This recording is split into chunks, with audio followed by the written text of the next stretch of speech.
Chapter 5 "Search and research proving vain," said Gerald, when every corner of the bedroom had been turned out, and the ring had not been found.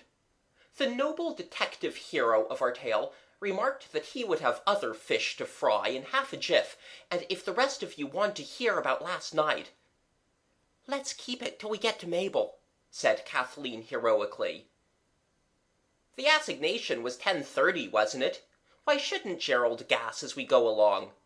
I don't suppose anything very much happened anyhow." This, of course, was Jimmy. "That shows," remarked Gerald sweetly, "how much you know. The melancholy Mabel will await the tryst without success, as far as this one is concerned. Fish, fish, other fish I fry," he warbled, to the tune of Cherry Ripe, till Kathleen could have pinched him. Jimmy turned coldly away, remarking, "When you've quite done." But Gerald went on singing. "Where the lips of Johnson smile, there's the land of Cherry Isle. Other fish I fry. Stately Johnson, come and buy." "How can you," asked Kathleen, "be so aggravating?" "I don't know," said Gerald, returning to prose. "Want of sleep? Or intoxication? Of success, I mean. Come where no one can hear us." "Oh, come to some island where no one can hear, and beware of the keyhole that's glued to an ear," he whispered, opened the door suddenly, and there, sure enough, was Eliza, stooping without. She flicked feebly at the wainscot with the duster, but concealment was vain. "You know what listeners never hear," said Jimmy severely. "I didn't then, so there," said Eliza, whose listening ears were crimson. So they passed out, and up the High Street, to sit on the churchyard wall, and dangle their legs. And all the way Gerald's lips were shut into a thin, obstinate line. "Now," said Kathleen. "Oh, Cherry, don't be a goat. I'm simply dying to hear what happened." "That's better," said Gerald. And he told his story. As he told it, some of the white mystery and magic of the moonlit gardens got into his voice and his words, so that when he told of the statues that came alive, and the great beast that was alive through all its stone, Kathleen thrilled responsive, clutching his arm, and even Jimmy ceased to kick the wall with his boot heels, and listened open-mouthed. Then came the thrilling tale of the burglars, and the warning letter flung into the peaceful company of Mabel, her aunt, and the bread-and-butter pudding. Gerald told the story with the greatest enjoyment, and such fullness of detail that the church clock chimed 11:30 as he said, "Having done all that human agency could do, and further help being despaired of, our gallant young detective— Hullo, there's Mabel!" There was. The tailboard of a cart shed her almost at their feet. "I couldn't wait any longer," she explained, "when you didn't come, and I got a lift. Has anything more happened? The burglars had gone when Bates got to the strong room." "You don't mean to say all that wheeze is real?" Jimmy asked. "Of course it's real," said Kathleen. "Go on, Jerry. He's just got to where he threw the stone into your bread-and-butter pudding, Mabel. Go on." Mabel climbed onto the wall. "You've got visible again quicker than I did," she said. Gerald nodded and resumed. Our story must be told in as few words as possible, owing to the fish frying taking place at 12, and it's past the half-hour now. Having left his missive to do its warning work, Gerald de Sherlock Holmes sped back, wrapped in invisibility, to the spot where by the light of their dark lanterns the burglars were still burgling with the utmost punctuality and dispatch. I didn't see any sense in running into danger, so I just waited outside the passage where the steps are. You know?" Mabel nodded. Presently they came out, very cautiously, of course, and looked about them. They didn't see me. So, deeming themselves unobserved, they passed in silent Indian file along the passage, one of the sacks of silver grazed my front part, and out into the night. But which way? Through the little looking-glass room, where you looked at yourself when you were invisible. The hero followed swiftly on his invisible tennis shoes. The three miscreants instantly sought the shelter of the groves, and passed stealthily among the rhododendrons and across the park, and— His voice dropped, and he looked straight before him, at the pinky convolvulus netting a heap of stones beyond the white dust of the road. The stone things that come alive, they kept looking out from between bushes and under trees, and I saw them all right, but they didn't see me. They saw the burglars, though, right enough, but the burglars couldn't see them. Rum, wasn't it? The stone things? Mabel had to have them explained to her. I never saw them come alive, she said, and I've been in the gardens in the evening as often. I saw them, said Gerald stiffly. I know. Mabel hastened to put herself right with him. What I mean to say is, I shouldn't wonder if they're only visible when you're invisible. The liveness of them, I mean, not the stoniness. Gerald understood, and I'm sure I hope you do. I shouldn't wonder if you're right, he said. The castle garden's enchanted right enough, but what I should like to know is how and why. I say, come on. I've got to catch Johnson before 12. We'll walk as far as the market, and then we'll have to run for it. But go on with the adventure, said Mabel. You can talk as we go. Oh, do. It is so awfully thrilling. This pleased Gerald, of course. Well, I just followed, like in a dream. And they got out the cavey way, where we got in. And I jolly well thought I'd lost them. I had to wait till they'd moved off down the road, so that they shouldn't hear me rattling the stones, and I had to tear to catch them up. I took my shoes off. I expect my stockings are done for. And I followed and followed and followed, and they went through the place where the poor people live, and right down to the river, and— I say, we must run for it. So the story stopped, and the running began. They caught Johnson in his own backyard, washing at a bench against his own back door. Look here, Johnson, Gerald said. What'll you give me if I put you up to winning that £50 reward? Halves, said Johnson promptly, and a clout 'longside your head if you was coming any of your nonsense over me. It's not nonsense, said Gerald very impressively. If you'll let us in, I'll tell you all about it. And when you've caught the burglars and got the swag back, you just give me a quid for luck. I won't ask for more. Come along in, then, said Johnson, if the young ladies'll excuse the towel. But I bet you do want something more off of me, else why not claim the reward yourself? Great is the wisdom of Johnson. He speaks winged words. The children were all in the cottage now, and the door was shut. I want you never to let on who told you. Let them think it was your own unaided pluck and farsightedness. Sit you down, said Johnson, and if you're kidding, you'd best send the little gells home afore I begin on you. I am not kidding, replied Gerald loftily, never less. And anyone but a policeman would see why I don't want anyone to know it was me. I found it out at dead of night in a place where I wasn't supposed to be, and there'd be a beastly row if they found out at home about me being out nearly all night. Now do you see, my bright-eyed daisy? Johnson was now too interested, as Jimmy said afterwards, to mind what silly names he was called. He said he did see, and asked to see more. Well, don't you ask any questions then.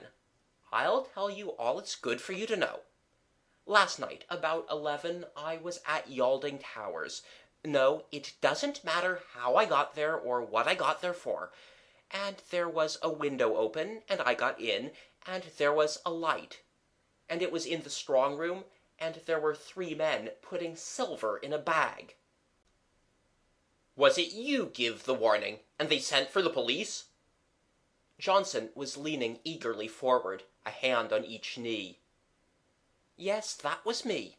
You can let them think it was you if you like. You were off duty, weren't you? I was, said Johnson, in the arms of Murphy. Well, the police didn't come quick enough. But I was there, a lonely detective, and I followed them. You did? And I saw them hide the booty, and I know the other stuff from Houghton Court's in the same place, and I heard them arrange about when to take it away. Come and show me where, said Johnson, jumping up so quickly that his Windsor armchair fell over backwards with a crack on the red brick floor. Not so, said Gerald calmly. If you go near the spot before the appointed time, you'll find the silver, but you'll never catch the thieves. You're right there. The policeman picked up his chair and sat down in it again. Well? Well, there's to be a motor to meet them in the lane beyond the boathouse by Sadler's Rents at 1 o'clock tonight. They'll get the things out at 12:30 and take them along in a boat. So, now's your chance to fill your pockets with chink and cover yourself with honor and glory. So help me. Johnson was pensive and doubtful still. So help me. You couldn't have made all this up out of your head.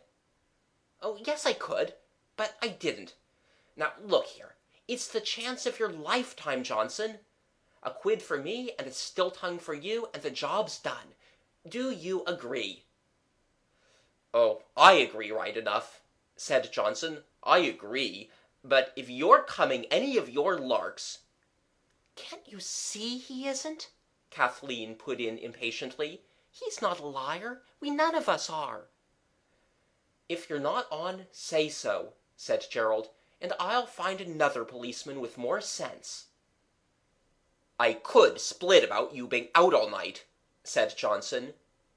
But you wouldn't be so ungentlemanly, said Mabel brightly. Don't you be so unbelieving when we're trying to do you a good turn.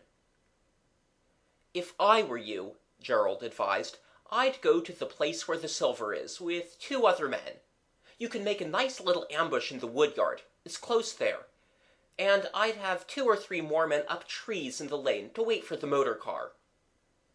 You ought to have been in the force, you ought, said Johnson admiringly. But suppose it was a hoax. Well, then you'd have made an ass of yourself. I don't suppose it'd be the first time, said Jimmy. Are you on? Said Gerald in haste. Hold your jaw, Jimmy, you idiot. Yes, said Johnson. Then when you're on duty, you go down to the wood yard, and the place where you see me blow my nose is the place. The sacks are tied with string to the posts under the water. You just stalk by in your dignified beauty and make a note of the spot. That's where glory waits you, and when fame elates you and you're a sergeant, please remember me. Johnson said he was blessed. He said it more than once, and then remarked that he was on, and added that he must be off that instant minute. Johnson's cottage lies just out of the town, beyond the blacksmith's forge, and the children had come to it through the wood. They went back the same way, and then down through the town, and through its narrow, unsavory streets, to the towing path by the timber yard.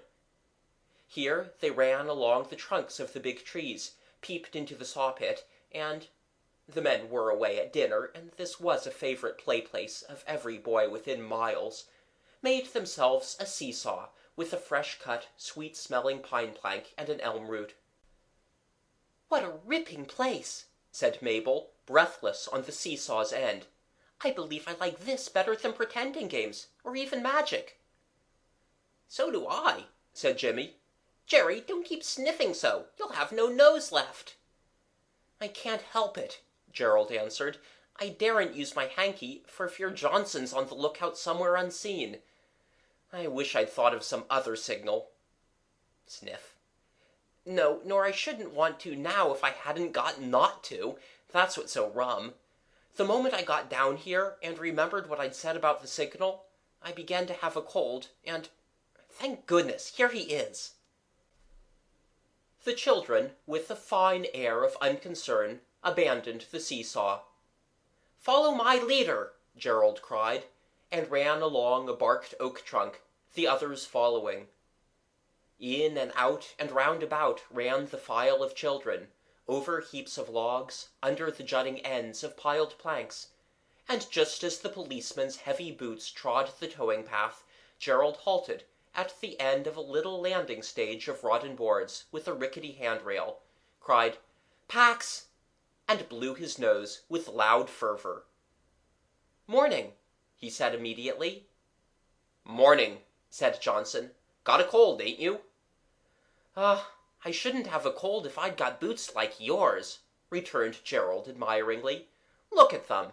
Anyone'd know your very footstep a mile off. How do you ever get near enough to anyone to arrest them?" He skipped off the landing stage, whispered as he passed Johnson, "Courage, promptitude, and dispatch. That's the place," and was off again, the active leader of an active procession. "We've brought a friend home to dinner," said Kathleen, when Eliza opened the door. "Where's Mademoiselle?" "Gone to see Yalding Towers. Today's show day, you know. And just you hurry over your dinners. It's my afternoon out, and my gentleman friend don't like it if he's kept waiting." "All right, we'll eat like lightning," Gerald promised. "Set another place, there's an angel." They kept their word. The dinner, it was minced veal and potatoes and rice pudding, perhaps the dullest food in the world, was over in a quarter of an hour. "And now," said Mabel, when Eliza and a jug of hot water had disappeared up the stairs together, "where's the ring? I ought to put it back." "I haven't had a turn yet," said Jimmy. "When we find it, Kathy and I ought to have turns, same as you and Gerald did." "When you find it?" Mabel's pale face turned paler between her dark locks. "I'm very sorry. We're all very sorry," began Kathleen, and then the story of the losing had to be told. "You couldn't have looked properly," Mabel protested. "It can't have vanished." "You don't know what it can do. No more do we. It's no use getting your quills up, fair lady. Perhaps vanishing itself is just what it does do. You see, it came off my hand in the bed. We looked everywhere." "Would you mind if I looked?" Mabel's eyes implored her little hostess. "You see, if it's lost, it's my fault. It's almost the same as stealing. That Johnson would say it was just the same. I know he would." "Let's all look again," said Kathleen, jumping up. "We were rather in a hurry this morning." So they looked. And they looked. In the bed, under the carpet, under the furniture. They shook the curtains, they explored the corners, and found dust and flue, but no ring. They looked and they looked. Everywhere they looked. Jimmy even looked fixedly at the ceiling, as though he thought the ring might have bounced up there and stuck. But it hadn't. "Then," said Mabel at last, "your housemaid must have stolen it. That's all. I shall tell her I think so." And she would have done it too, but at that moment the front door banged, and they knew that Eliza had gone forth in all the glory of her best things, to meet her gentleman friend. "It's no use." Mabel was almost in tears. "Look here, will you leave me alone? Perhaps you others looking distracts me, and I'll go over every inch of the room by myself." Respecting the emotion of their guest, the kindly charcoal burners withdrew, said Gerald, and they closed the door softly from the outside on Mabel and her search. They waited for her, of course. Politeness demanded it, and besides, they had to stay at home to let Mademoiselle in. Though it was a dazzling day, and Jimmy had just remembered that Gerald's pockets were full of the money earned at the fair, and that nothing had yet been bought with that money, except a few buns, in which he had had no share. And of course they waited impatiently. It seemed about an hour, and was really quite 10 minutes, before they heard the bedroom door open, and Mabel's feet on the stairs. "She hasn't found it," Gerald said. "How do you know?" Jimmy asked. "The way she walks," said Gerald. You can, in fact, almost always tell whether the thing has been found that people have gone to look for by the sound of their feet as they return. Mabel's feet said, "No go," as plain as they could speak. And her face confirmed the cheerless news. A sudden and violent knocking at the back door prevented anyone from having to be polite about how sorry they were, or fanciful about being sure the ring would turn up soon. All the servants except Eliza were away on their holidays, so the children went together to open the door, because, as Gerald said, if it was the baker, they could buy a cake from him and eat it for dessert. "That kind of dinner sort of needs dessert," he said. But it was not the baker. When they opened the door, they saw in the paved court where the pump is, and the dustbin and the water butt, a young man, with his hat very much on one side, his mouth open under his fair bristly moustache, and his eyes as nearly round as human eyes can be. He wore a suit of a bright mustard color, a blue necktie, and a goldish watch chain across his waistcoat. His body was thrown back, and his right arm stretched out towards the door, and his expression was that of a person who was being dragged somewhere against his will. He looked so strange that Kathleen tried to shut the door in his face, murmuring, "Escaped insane." But the door would not close. There was something in the way. "Leave go of me," said the young man. "Oh, yes, I'll leave go of you." It was the voice of Eliza, but no Eliza could be seen. "Who's got hold of you?" asked Kathleen. "She has, miss," replied the unhappy stranger. "Who's she?" asked Kathleen, to gain time as she afterwards explained, for she now knew well enough that what was keeping the door open was Eliza's unseen foot. "My fiancée, miss. At least it sounds like her voice, and it feels like her bones, but something's come over me, miss, and I can't see her." "That's what he keeps on saying," said Eliza's voice. "'E's my gentleman friend. Is 'e gone dotty, or is it me?" "Both, I shouldn't wonder," said Jimmy. "Now," said Eliza, "you call yourself a man. You look me in the face and say you can't see me." "Well, I can't," said the wretched gentleman friend. "If I'd stolen a ring," said Gerald, looking at the sky, "I should go indoors and be quiet, not stand at the back door and make an exhibition of myself." "Not much exhibition about her," whispered Jimmy. "Good old ring." "I haven't stolen anything," said the gentleman friend. "Here, you leave me be. It's my eyes has gone wrong. Leave go of me, d'ye hear?" Suddenly his hand dropped, and he staggered back against the water butt. Eliza had let go of him. She pushed past the children, shoving them aside with her invisible elbows. Gerald caught her by the arm with one hand, felt for her ear with the other, and whispered, "You stand still, and don't say a word. If you do, well, what's to stop me from sending for the police?" Eliza did not know what there was to stop him, so she did as she was told, and stood invisible and silent, save for a sort of blowing, snorting noise peculiar to her when she was out of breath. The mustard-colored young man had recovered his balance, and stood looking at the children, with eyes, if possible, rounder than before. "What is it?" He gasped feebly. "Oh, what's up? What's it all about?" "If you don't know, I'm afraid we can't tell you," said Gerald politely.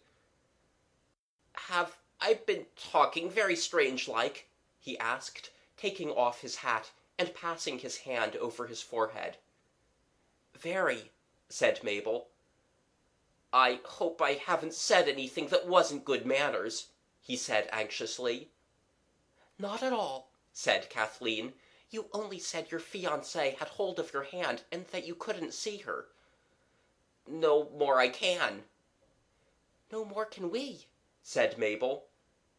"But I couldn't have dreamed it, and then come along here making a penny show of myself like this, could I?" "You know best," said Gerald courteously. "But," the mustard-colored victim almost screamed, "do you mean to tell me—" "I don't mean to tell you anything," said Gerald quite truly, "but I'll give you a bit of advice. You go home and lie down a bit, and put a wet rag on your head. You'll be all right tomorrow." "But I haven't—" "I should," said Mabel. "The sun's very hot, you know." "I feel all right now," he said, "but, well, I can only say I'm sorry, that's all I can say. I've never been taken like this before, miss. I'm not subject to it, don't you think that. But I could have sworn Eliza— Ain't she gone out to meet me?" "Eliza's indoors," said Mabel. "She can't come out to meet anybody today." "You won't tell her about me carrying on this way, will you, miss? It might set her against me if she thought I was liable to fits, which I never was from a child." "We won't tell Eliza anything about you." "And you'll overlook the liberty?" "Of course. We know you couldn't help it," said Kathleen. "You go home and lie down. I'm sure you must need it. Good afternoon." "Good afternoon, I'm sure, miss," he said dreamily. "All the same, I can feel the print of her finger bones on my hand while I'm saying it. And you won't let it get round to my boss, my employer, I mean. Fits of all sorts are against a man in any trade." "No, no, no, it's all right. Good-bye," said everyone, and a silence fell as he went slowly round the water-butt, and the green yard gate shut behind him.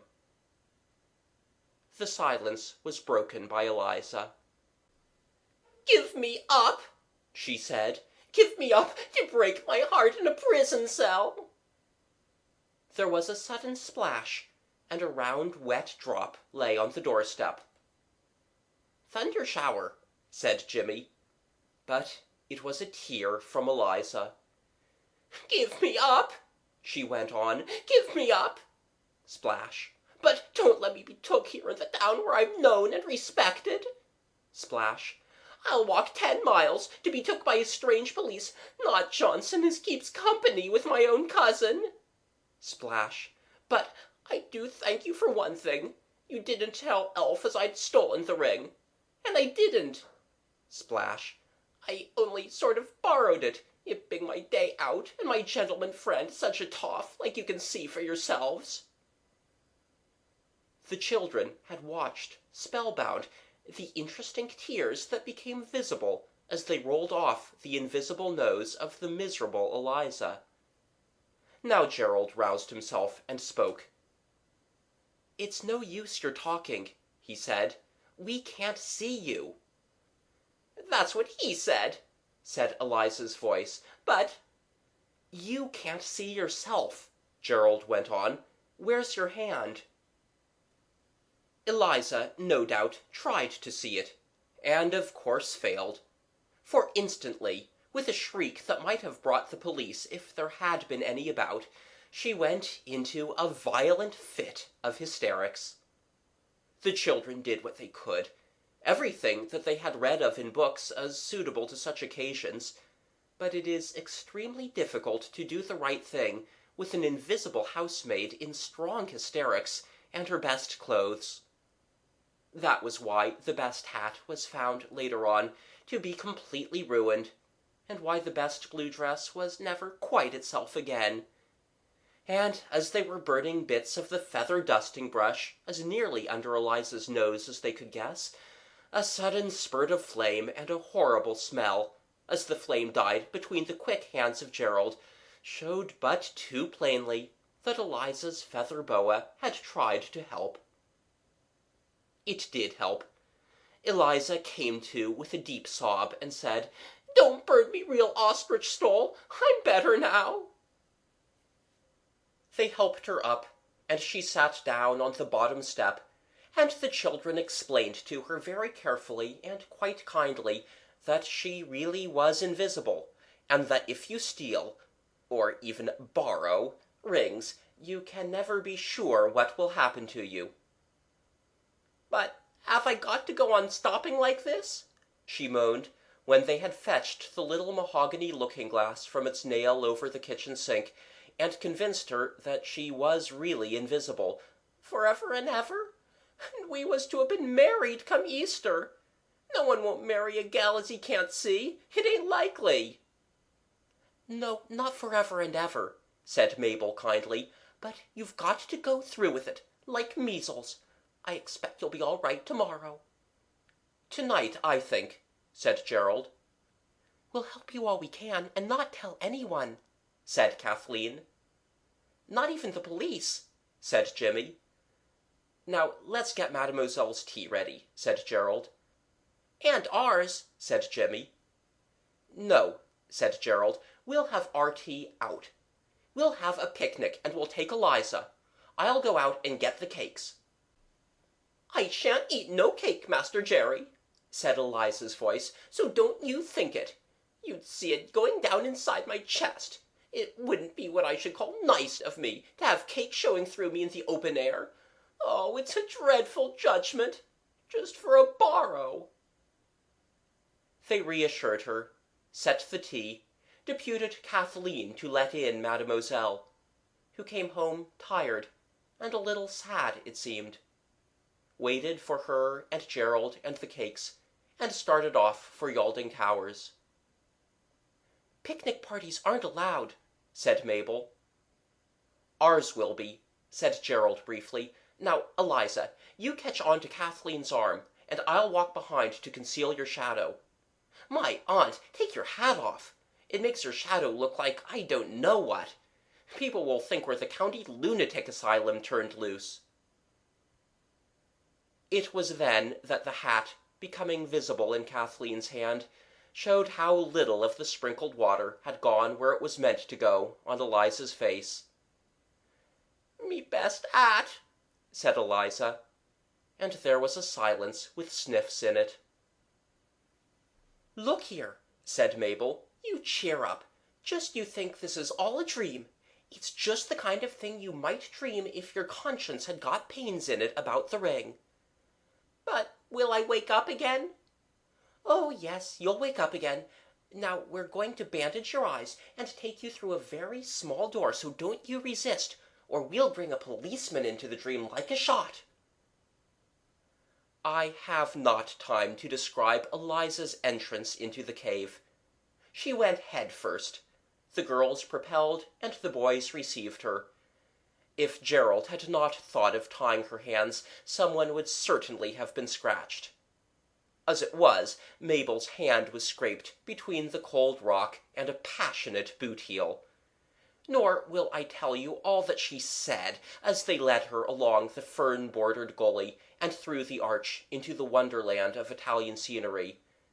She had but little language left when they removed her bandage under a weeping willow, where a statue of Diana, bow in hand, stood poised on one toe. A most unsuitable attitude for archery, I have always thought.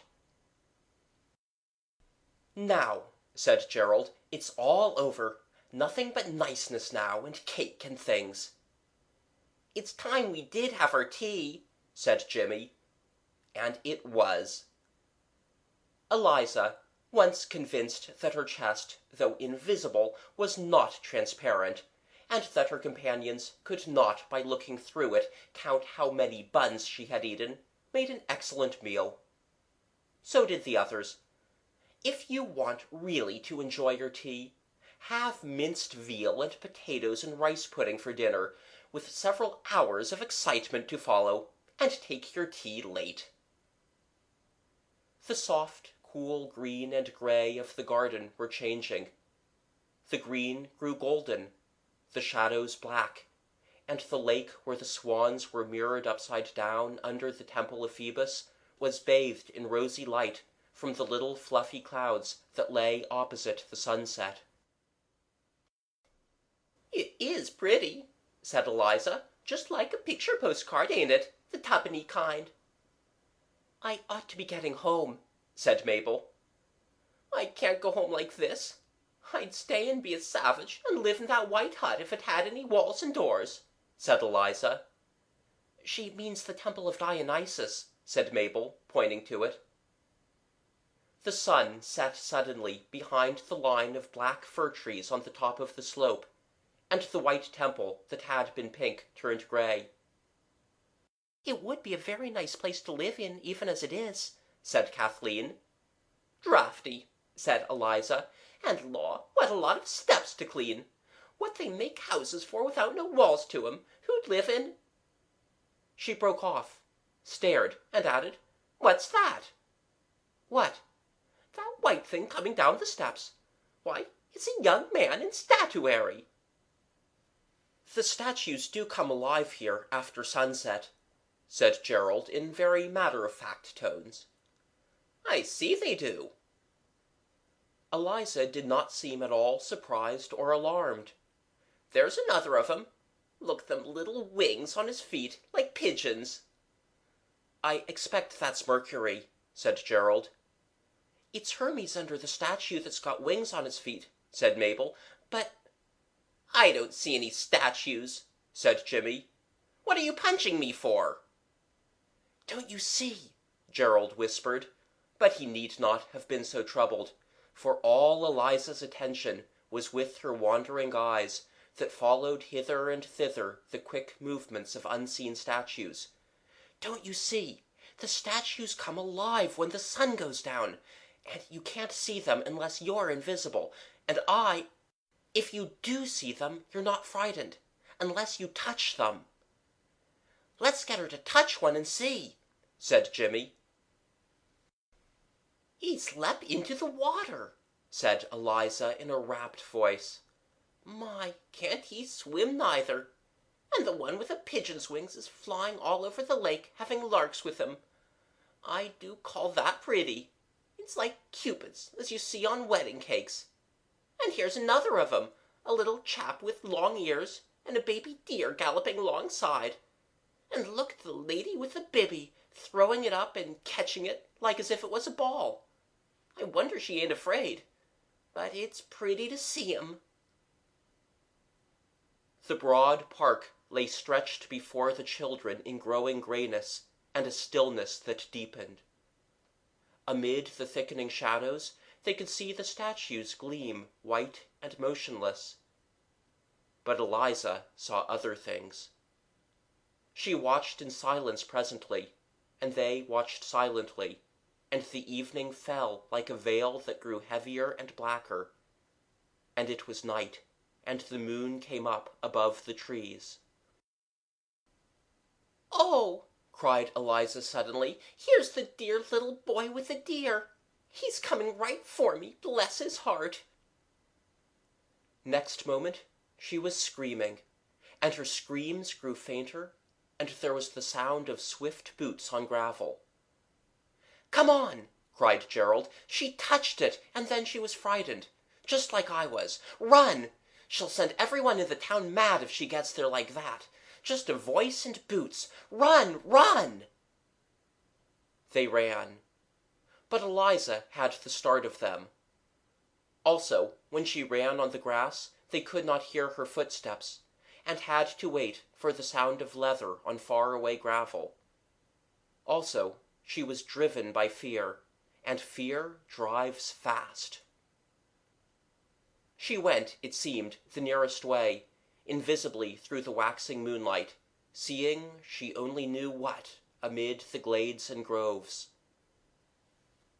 "I'll stop here. See you tomorrow," gasped Mabel. as the loud pursuers followed Eliza's clatter across the terrace. "She's gone through the stable yard." "The back way," Gerald panted, as they turned the corner of their own street, and he and Jimmy swung in past the water butt. An unseen but agitated presence seemed to be fumbling with the locked back door. The church clock struck the half-hour. 9:30, Gerald had just breath to say. "Pull at the ring. Perhaps it'll come off now." He spoke to the bare doorstep. But it was Eliza, disheveled, breathless, her hair coming down, her collar crooked, her dress twisted and disordered, who suddenly held out a hand that they could see. And in the hand, plainly visible in the moonlight, the dark circle of the magic ring. "Affamo," said Eliza's gentleman friend next morning. He was waiting for her when she opened the door with pail and hearthstone in her hand. "Sorry you couldn't come out yesterday." "So am I."